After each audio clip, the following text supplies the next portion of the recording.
I am stuck, unable to move an inch. I don't remember when this started. I don't recall how long I've been here. It seems like ages. Possibly a year, maybe even hundreds. It has been an agonizing existence.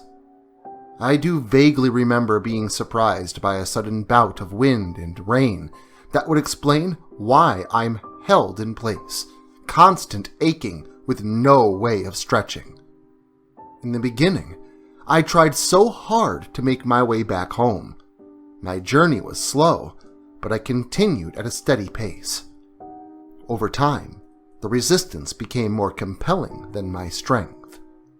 It started in my feet and quickly moved up to my hips. Eventually, every joint in my body screamed at the slightest motion. Excruciating pain increased to the point that I wished for death, knowing it would never come. Soon, even the notion of progressing forward became too uncomfortable for me to bear. I am outside.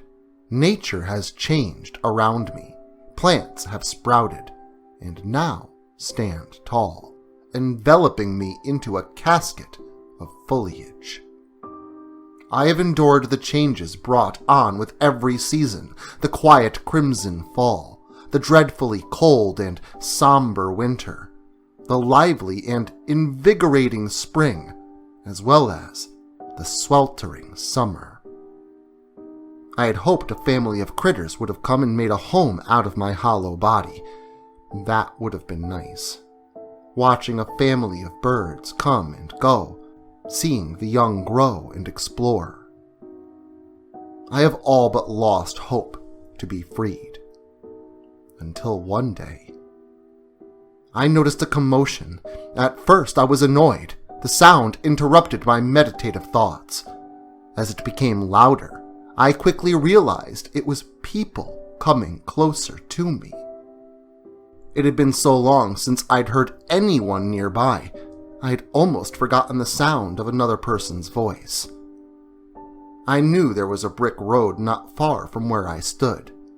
They were skipping and jumping, singing a very joyful tune.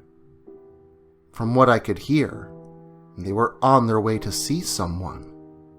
The two voices talked excitedly about how wonderful he was. I was so jealous of their seemingly carefree attitude. Suddenly, I realized this might be my one and only chance for rescue, to be freed from my immobile prison. In a panic, I desperately tried to make any sound in order to catch their attention. Although my mouth was clamped shut, I knew my vocal cords still had some movement, as I have occasionally tried to call out for help. I let out a muffled cry. It wasn't very loud, but I continued to give it my all. A little louder still. Their singing soon quieted. I made whatever sound I could, hoping they were listening. Relief washed over me when I heard a girl ask, "What's that sound?" They hushed their talking. I was quickly losing my voice. The harder I tried to make a sound, the more raspy and cracked it was. I heard them come closer to the edge of the road.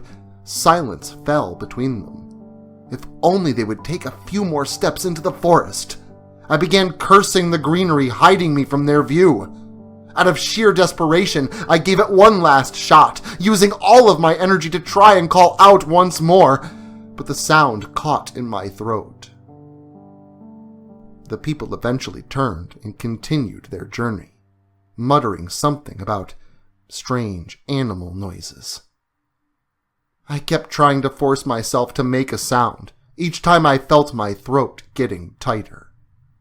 With nothing left, I stood in silence.